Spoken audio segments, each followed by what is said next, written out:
มันสิบอกว่ามันแพงมันเป็นเงิน บ่ได้แล้วเนาะเจ้าของตัดสินใจซื้อแล้วมั้ง เขาบ่ได้เอาปืนตัวนะครับ โอ้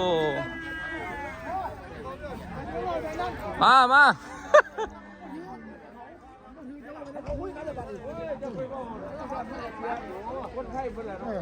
ก็สารมันก็บ่ได้แล้วเนาะเขาก็มาสีดปลาไว้เจ้าก็ไม่ได้ขายเลยมูเจ้าในห้อยมูเจ้าย่อมอยู่บ่เขาจะขายผู้อื่นตาย มูเจ้าย่อมอยู่บ่มูเจ้าแต่ว่าข่อยเห็นข่อยยังบ่เจ้าก็บอกไปเนาะนั่นเขาจับเสือกก้อนซื้อกันได้แล้ว500ก็ไปมูเจ้าเขาก็ฉีดมูเจ้าไว้บ่ฉีดเขาก็บ่เอามันแพ้เขาก็หนีบัดนี้ มันต่อเฮานี่บ่มีผู้ใดเข้ามาต่อได้ซ้ำมันขวางกันเบิดล่ะขายผู้อื่นบ่ได้ขายมันบ่บัดแล้วบัดสุดท้ายว่าสิบ่เอา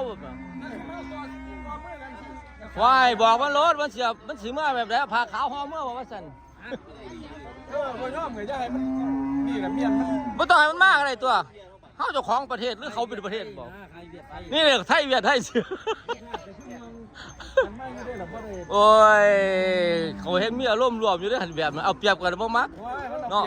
บ่มักแต่คนไทยก็ยังขืนบ่ได้เนาะแต่คนไทยยังบ่ได้คืน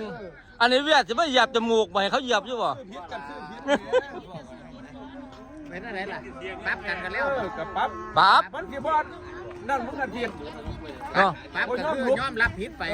ก็ผิดยอมเลยอยู่แต่ว่าสำคัญแกว่าบ่เอาละย่างหนีนี่ติ เจ้าไม่เอาพุ่นน่ะย่างหนีอย่างเดียวคือว่าแบบคือตอควายนี่แหมว้ายให้มันคือควายนั่นติ